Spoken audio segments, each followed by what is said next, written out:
நாங்க இங்க 3 வருஷமா வேலை பார்க்குறோம். அந்த அளவுக்கு எந்த ஆபத்து இல்ல. நல்லா அவர் வந்தது எங்களுக்கு பெருமையா இருக்கு. கேட்டாரு எங்கிட்ட காசு பார்த்தோன்னா இங்க உள்ள சந்தோஷம், எங்களுக்கு ரொம்ப சந்தோஷம். அவரே வந்து எங்களை பார்த்தது எங்களுக்கு ரொம்ப சந்தோஷமா இருந்துச்சு. எனக்கு எங்க வீட்டுக்காரர் இறந்தோனாங்க. என் மகனுக்கு வேலை இல்லைன்னு சார்னு சொன்னோம். படிச்சுட்டு வீட்டுல இருக்கான்னு வேலை வேணும்னு கேட்டோம். செஞ்சுதாரிமான்னு சொன்னாங்க. பட்டாசு தலையை பத்தி எது விபத்து நடந்துச்சான்னு சொல்லி கேட்டாங்க. அதெல்லாம் எதுவும் நடக்கல, நல்லா சுத்தமா இருக்கும், ஓனர் நல்லா வச்சுக்கிறாங்க, இடம் இதெல்லாம் சுத்தமா இருக்கும், எந்த ஆபத்தும் நடக்கல அப்படின்னு நாங்க சொல்லிட்டோம். வேற குறைகள் சொல்லலாம். உங்க வீட்டுக்காரர் இருந்தாலும் 1000 ரூபாய் பணம் வருதுன்னா 1200 ரூபாய் பணம் வருது.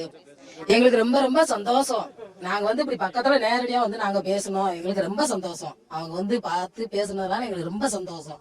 இப்படி இவங்க வருவாங்களான்னு நாங்க நினைச்சு கூட நாங்க பாக்கல. வந்துட்டாங்க, தேடி பேசியிருக்காங்க, வந்து ரூம்ல வந்து தனியா பேசினாங்க. அப்படி நாங்க நினைச்சு பாக்கல.